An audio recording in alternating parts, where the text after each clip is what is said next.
नमस्कार। इस वक्त की बड़ी खबर। जी हां, राष्ट्रपति जी का बड़ा तोहफा। जी हां, पेंशनर्स और पेंशन भोगियों को पेंशन बढ़ोतरी का तोहफा और साथ में मिलेगा एरियर भी। जी हां, बैंकों को जारी किया निर्देश। तो जानिए इस वीडियो में कि कितनी बढ़ेगी आपकी पेंशन और कितना मिलेगा आपको एरियर भी। तो बने रहा आप इस वीडियो का लास्ट तक। इससे पहले अगर आपने अभी तक भी इस वीडियो पर लाइक नहीं किया हो तो लाइक कर दीजिए और चैनल को भी सब्सक्राइब नहीं किया हो सब्सक्राइब कर लीजिए, ताकि आगे भी आपको केंद्रीय कर्मचारी, राज्य कर्मचारी और पेंशनर्स और पेंशन भोगियों से जुड़ी लेटेस्ट बड़ी अपडेट सबसे पहले देखने को मिलती रहे।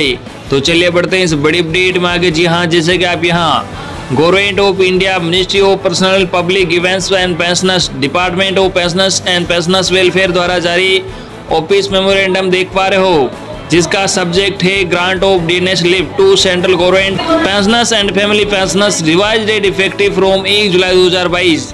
यानी कि केंद्र सरकार के पेंशन भोगियों, पारिवारिक पेंशन भोगियों को महंगाई राहत प्रदान करना और उसको 1 जुलाई 2022 से प्रभावी संशोधित दरों के साथ लागू करना।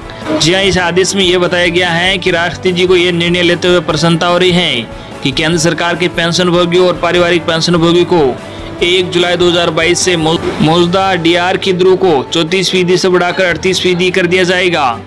अब जान लीजिए कि किन किन पेंशनर्स को इसका लाभ मिलेगा। जी हाँ, इस आदेश में बताया गया है कि केंद्र सरकार सहित नागरिक, केंद्र सरकार के पेंशन भोगी, पारिवारिक पेंशन भोगी, पीएसयू या स्वायत्त निकायों में अवशोषित पेंशन भोगी, सशस्त्र सेना के पेंशन भोगी, नागरिक पेंशन भोगी, इसके साथ ही साथ अखिल भारतीय सेवा पेंशन भोगी हो, रेलवे पेंशन भोगी या पारिवारिक पेंशन भोगी, बर्मा पाकिस्तान से विस्थापित सरकारी पेंशन भोगी के बर्मा नागरिक पेंशन भोगी, पारिवारिक पेंशन भोगी, और इसके अलावा नियोजित पारिवारिक पेंशन भोगी और केंद्र सरकार के पुनः नियोजित पेंशन भोगियों के संबंध में डीआर के अनुदान को नियंत्रित करने वाले अन्य प्रावधानों को सीसीएस पेंशन नियम 2021 के नियम 52 और इस विभाग के कार्यालय ज्ञापन संख्या के तहत समय पर इसको संशोधित किया गया है। चाहे एक पेंशन भोगी एक से अधिक पेंशन प्राप्त कर रहा है, वहाँ डीआर के विनिमय से संबंधित प्रावधान अपरिवर्तित रहेंगे। उच्चतम न्यायालय और उच्च न्यायालय के सेवानिवृत्त न्यायाधीशों के मामलों में न्याय विभाग द्वारा अलग से आवश्यक आदेश जारी किए जाएंगे।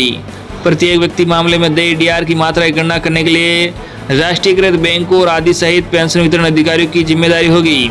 महालेखाकार और अधिकृत पेंशन वितरण बैंकों के कार्यालयों से अनुरोध किया गया है कि निर्देशों के आधार पर पेंशन भोगी आदि को राहत के भुगतान की व्यवस्था भारत के नियंत्रक महालेखा परीक्षक और भारतीय रिजर्व बैंक के किसी भी निर्देश की प्रतीक्षा किए बिना भारत के नियंत्रक और महालेखा परीक्षक पत्र संख्या के आधार पर सभी महालेखाकारों को संबोधित करते हुए भारतीय रिजर्व बैंक की परिपत्र संख्या के आधार पर भारतीय स्टेट बैंक और उसकी सहायक कंपनियों को सभी राष्ट्रीय बैंकों को संबोधित किया है। जहां तक भारतीय लेखा परीक्षा और लेखा विभाग में कार्यरत व्यक्तियों का संबंध है, यह आदेश भारत के नियंत्रक महालेखा परीक्षक के परामर्श से जारी किया जाता है। यह वित्त मंत्रालय विभाग के दिनांक 3 अक्टूबर 2022 के कार्यालय ज्ञापन के आधार 3 अक्टूबर 2022 के कार्यालय ज्ञापन के आधार पर जारी किया गया है। इस आदेश की कॉपी भारत सरकार के सभी मंत्रालयों को, सभी राज्यों संघ के राज्य क्षेत्र के मुख्य सचिव, महालेखाकार, सभी अधिकृत पेंशन वितरण बैंकों के सीएमडी और सीपीपीसी को जारी किया गया है और सूचना के लिए भारतीय रिजर्व बैंक आरबीआई को भी इसकी कॉपी भेजी गई है। इस वक्त की पेंशनर्स और पेंशन भोगियों के लिए बड़ी अपडेट जो हमने आप तक पूछा है, अब बहुत जल्द आपके खातों में पेंशन बढ़कर आएगी, साथ ही साथ आपके खातों में एरियर की राशि भी जमा होगी। तो ये थी आज की लेटेस्ट और बड़ी अपडेट जो हमने आप तक पूछा है। आई होप कि आपको अपडेट जानकर बहुत अच्छा लगा होगा। इस वीडियो पर ज़्यादा से ज़्यादा लाइक और इस वीडियो को ज़्यादा से ज़्यादा आपके मिलने वाले साथी तो जरूर शेयर कर देना, ताकि उन तक भी आज की लेटेस्ट और बड़ी खबर पूछ के। धन्यवाद।